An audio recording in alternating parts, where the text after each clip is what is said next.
जम्मू कश्मीर में स्टेटहुड कहने से कोई मसला, सभी मसले हल हो जाते हैं।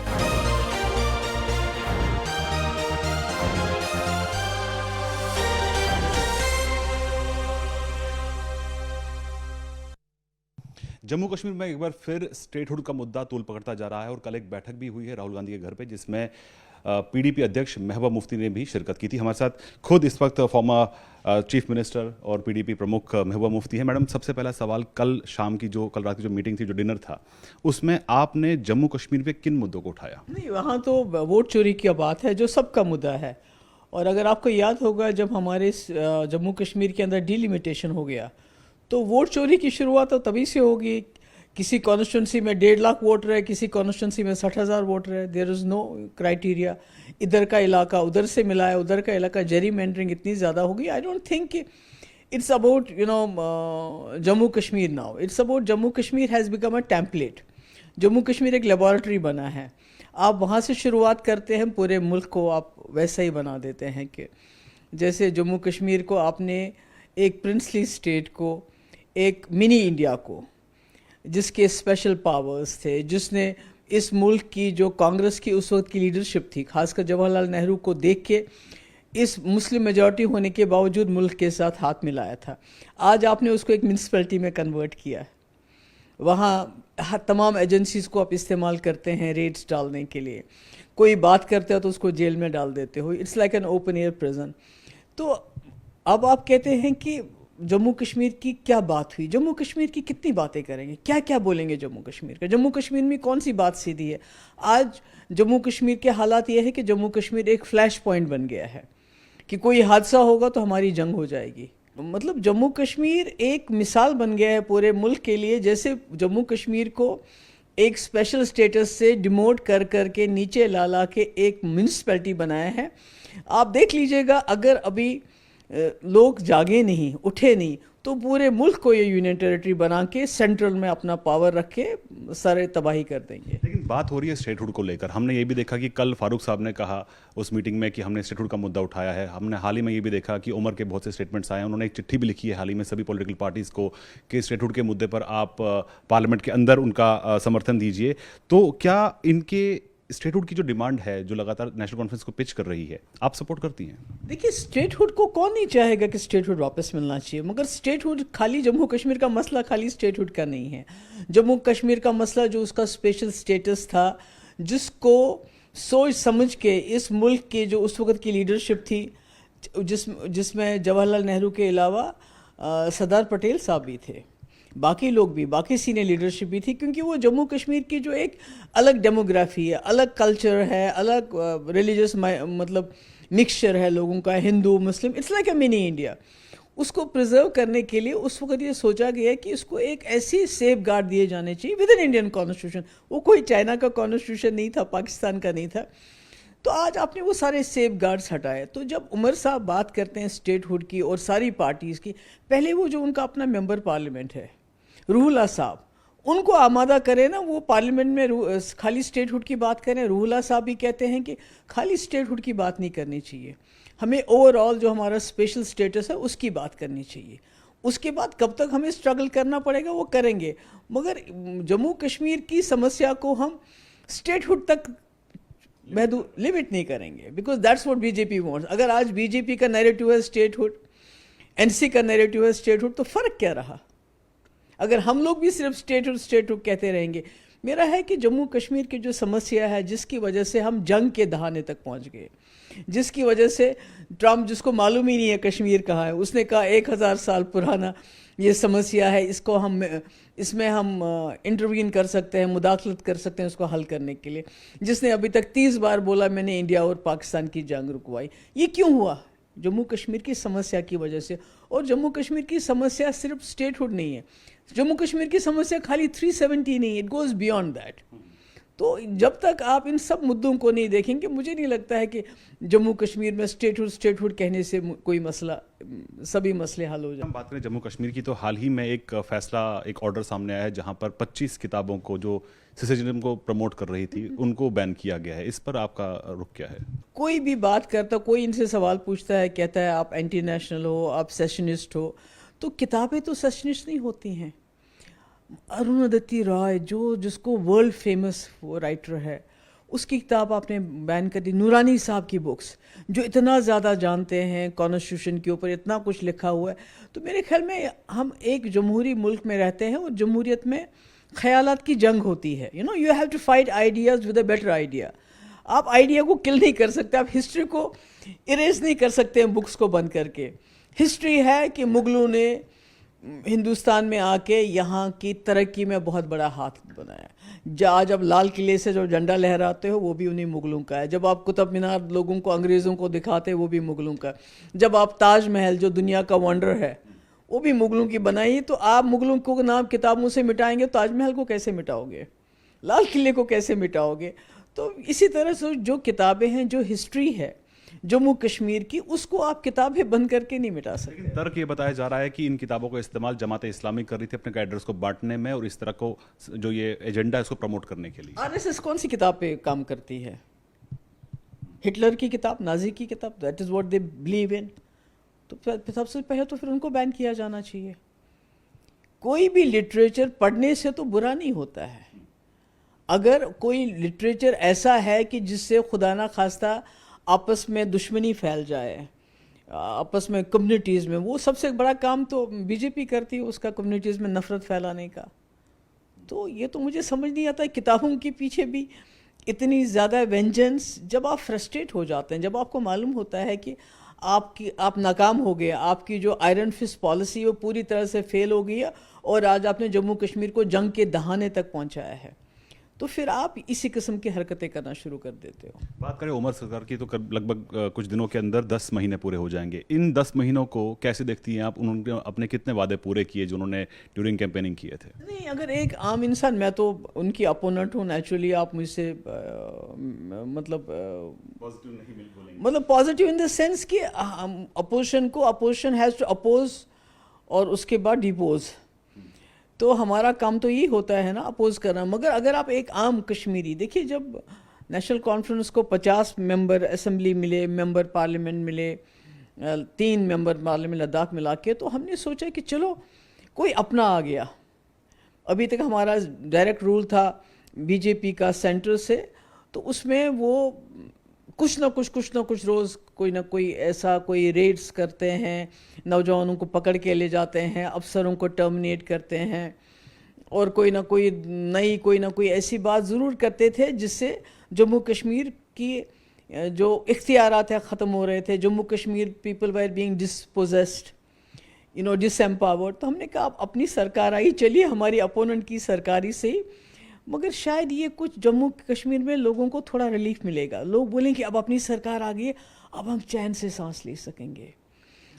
फ्री बिजली की बात छोड़िए, फ्री सिलेंडर की बात छोड़िए, नौकरियों की बात छोड़िए। मैं कहती हूँ जो बेसिक एक इंसान को एक सुकून होना चाहिए था अपनी सरकार बनने के बाद, वो तो हुआ नहीं, बल्कि उल्टा जिसने वक्फ बिल लाया, जिस मिनिस्टर ने उसको टेबल किया, तो उमर साहब ने असेंबली में उस दिन होने के बजाय उसका स्वागत करने के लिए ट्यूलिप गार्डन में गए वो।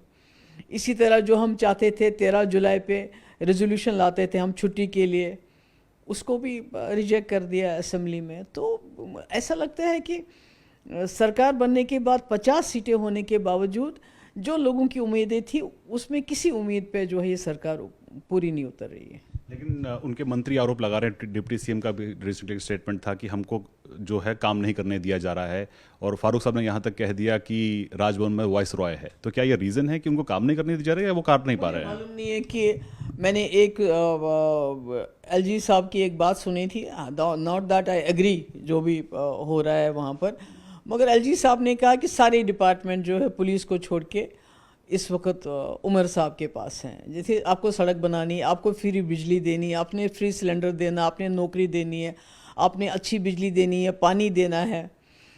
जो हमारे नौजवान जेलों में हैं उनकी डिटेल लेके पता करना है कि आप उनकी क्या मदद कर सकते हो, बिकॉज उसमें मेजॉरिटी के केसेस भी नहीं लगे हैं, अंडर ट्रायल्स भी हैं, ऐसे ही बंद पड़े हैं सालों साल से। इसी तरह रोज़ छापे पड़ते हैं, रोज़ हमारे मुलाजमों को टर्मिनेट किया जाता है। कहीं तो बात करें, कुछ तो बोलें। बात करना भी मुश्किल हो गया, पहले तो कुछ ना कुछ बोलते थे, अब तो बात भी नहीं करते हैं। अगर हम बात करें टेररिज्म की तो ऑपरेशन सिंदूर, ऑपरेशन महादेव, पहलगाम के बाद एक कड़ा जवाब था सरकार की तरफ से टेररिज्म के खिलाफ। क्या आप मोदी गवर्नमेंट की जो पॉलिसी है, zero tolerance policy against terrorism है, इसको सपोर्ट करती हैं? कौन सी टॉलरेंस की जीरो टेररिज्म? फिर पहलगाम में क्या हुआ, पुलवामा में क्या हुआ? कौन सी पॉलिसी है जीरो टेररिज्म की? मुझे बताओ पहलगाम में कैसे हमारे 26 लोग मारे गए? मैंने तो नहीं कहा, खुद वो कहते हैं सिक्योरिटी लैप्स था। तो जिस पॉलिसी की वजह से हमारे लोग इनोसेंट मारे जाएं, हमारे फौजी रोज़ एनकाउंटर के में मुकाबले में आ जाएं, और ख़ासकर जिसकी वजह से जम्मू कश्मीर एक जंग के दहाने पे पहुंच जाए, न्यूक्लियर, मतलब अभी इस वॉर के बाद मुझे ये बताइए हमारे मुल्क का स्टेचर दुनिया में बड़ा है या नीचे आ गया है? मैं ये सवाल आपसे पूछना चाहती हूँ। पाकिस्तान जो हमारे से इतना सा मुल्क है, जो सिर्फ लोन्स के ऊपर चलता है, उनके जो जनरल है, जैसे राहुल जी कहते हैं कि जो गवर्नमेंट ऑफ इंडिया इल्ज़ाम लगाती है, he is the general there, वो जाके अमेरिका चले जाते हैं, वहाँ प्रेसिडेंट के साथ डिनर करते हैं, लंच करते हैं, और हमारे को उनको 19% लगा जाता है टैरिफ और हमें 50% लगाया जाता है। तो अगर पॉलिसी इस सरकार की सही होती, डोमेस्टिक या external policy, foreign affair policy, तो आज हमारा मुल्क वहाँ नहीं होता जहाँ होता है। आज आप खाली जो आपने 2019 में फ़ैसला किया 370 को स्क्रैप करने का अनकॉन्स्टिट्यूशनली, उससे आपने पाकिस्तान के लिए खाली दुश्मनी नहीं, उसने आपने चाइना और पाकिस्तान को ऐसे कर दिया।